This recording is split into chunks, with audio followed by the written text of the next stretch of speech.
Grabe si Kai, nahilo ang bantay, pinagbubutatapan ni Kaiju ang kalaban. Justin Brownlee, binuwat na naman ang Gilas, nag-showtime mga idol. Second game ng Gilas Pilipinas versus Chinese Taipei. FIBA Asia Cup window qualifiers. Home court advantage to para sa Gilas. Hindi pa nagiinit ang laban, butata agad ang inabot ng kalaban kay Kai Sotto. Matapos niyan, nagkaroon ng run ang both teams, kung saan dikitan lang ang talaan. Pero biglang nag-run ang Gilas Pilipinas, kaya unti-unti nakuha nila ang kalamangan. Maganda ang ikot ng bola para sa ating national team. Mukhang maganda ang play ni Coach Tim para sa mga bata niya. Offense-defense din ang ginagawang laruan ng Gilas. Kai Sotto, another big block shot para kay Sotto. May 2 blocks na si Kaiju. Solid play din para kay Justin Brownlee, Dwight Ramos at Scottie Thompson. 26-13 end of first quarter. Gilas up by 13 points. Second quarter, litong-lito ang kalaban sa ginagawang play ng Gilas. Biglang putok sa 20 puntos ang lamang ng ating national team. Kai Sotto, umaararo na, nangangaldag sa ilalim mga idol.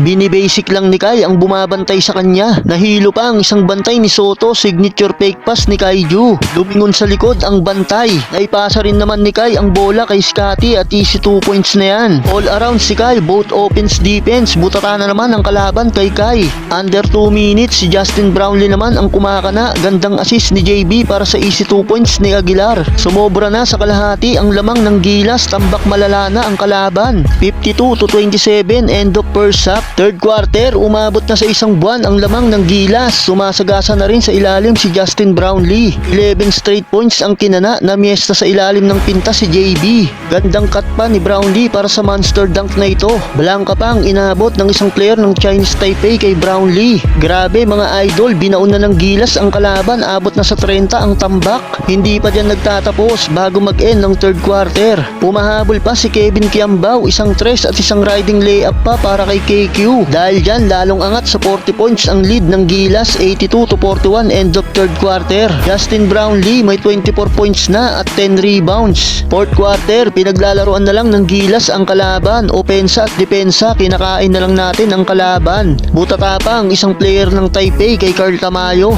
CJ Perez to Japet Aguilar connection, back-to-back alley-oop dunk. Magdadalawang buwan na ang lamang ng Gilas. Showtime na si JB, 200 monster slam dunk.